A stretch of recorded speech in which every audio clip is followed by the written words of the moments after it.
Jadi gini, kan memang dari 34 kementerian menjadi 48 kementerian tentunya yang itu kan sebenarnya fungsi pemerintah kan sudah jelas ya di Undang-Undang Pemerintah. Jadi yang dipercaya itu kan fungsi-fungsi pemerintahan.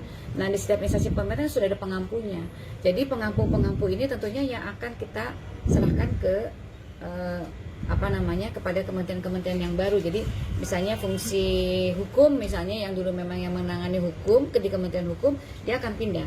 Yang menangani imigrasi dengan pemasyarakatan, dia akan pindah ke kementerian itu gitu. Jadi pegawainya akan mengikuti seperti itu gitu. Jadi mengerti masalah CPNS kan kita baru menyelesaikan kemarin begitu ya. Nanti formasinya pun kan masih formasi yang lama, nanti kita sesuaikan gitu. Jadi biar kementerian bergerak dulu ya, bekerja dulu. Kuota 2025 CPNS apakah akan jadi lebih banyak dengan ini? Nanti kita lihat dulu, kan mereka harus melakukan peta jabatan lagi.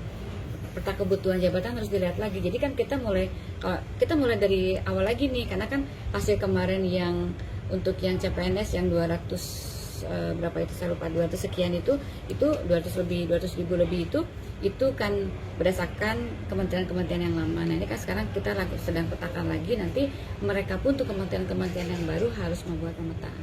Kayak misalnya tadi saya kasih contoh, misalnya Kementerian Hukum dan HAM dibagi 3 kan, ada kementerian itu kan dulu sempat mengajukan formasi. Nanti kalau misalnya formasinya dulu mengajukan untuk imigrasi, ya nanti kita akan masukkan ke imigrasi. Kalau memang kita formasinya untuk Dirjen Perundang-undangan yang memang pindah ke sana, ya kita akan kasihkan ke Dirjen Perundang-undangan gitu. Nah nanti setelah mereka masuk, mereka kita wajibkan untuk membuat peta jabatan lagi, peta kebutuhan jabatan lagi gitu. Baru kita hitung. Jadi nggak bisa ujuk-ujuk apakah kita akan buka. Kalau mereka mengatakan, oh kami cukup, ya sudah kita tidak akan buka. Oh kami masih membutuhkan, nanti kita buka begitu.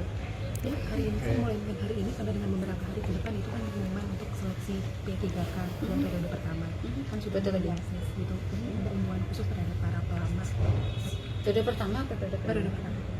Kan sudah tinggal tes kan? Enggak, maksudnya yang periode pertama kan pengumuman hari ini sampai dengan beberapa hari ke depan misalnya imbauannya untuk mereka yang lulus dan tidak lulus.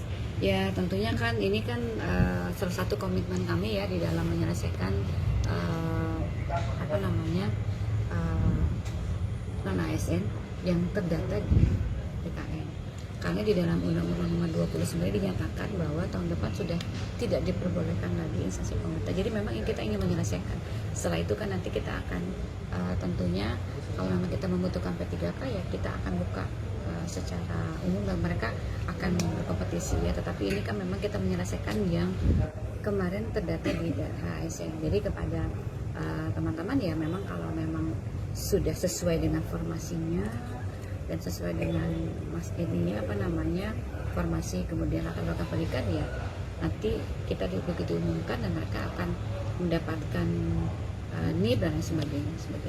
Itu sih. Kalau yang belum lulus untuk periode pertama ini kita kan buka komik kedua karena sepanjang dia ada terdata di BKN tentunya dia bisa mengikuti tahap 2 ya, karena memang komitmen kita itu adalah menyelesaikan yang 1,7 yang terdaftar di BKN. Kemudian yang kemarin TMS dan sebagainya kan sudah kita buka nanti untuk yang periode kedua gitu. Yang teman-teman dari P3K yang kemarin saya tertarik kepada CPNS kan kemarin udah masuk ke CPNS kan dia nggak bisa masuk tuh. Nah sekarang kita silahkan kalau memang mau masuk ke P3K gitu. Itu kita buka karena komitmennya memang betul-betul ingin menyelesaikan 1,7. Tapi memang formasi yang diusulkan ke kami dari instansi itu tidak 1,7, tapi bukan sekitar 1.017.000. Jadi memang misinya memang 1,7. Jadi kita sudah menyediakan 1,7, tetapi memang yang diusulkan ke kami kan kita nggak bisa yang mengusulkan kan dari instansinya pemerintah karena kebutuhan dari instansi masing-masing ternyata mereka mengusulkan tidak sejumlah yang di dalam datanya. Nah kepada para non ASN yang terdata tadi tapi tidak ada formasinya nanti kita akan masukkan ke dalam mekanisme paruh waktu. Termasuk guru ya Bu? Iya semuanya. Gitu. Kalau memang tidak ada formasinya tapi dia masuk data ASN maka dia akan kita masukkan ke dalam paruh waktu. Makanya kemarin saya mengeluarkan surat itu supaya instansi pemerintah untuk sementara waktu untuk tetap menyediakan anggaran untuk mereka yang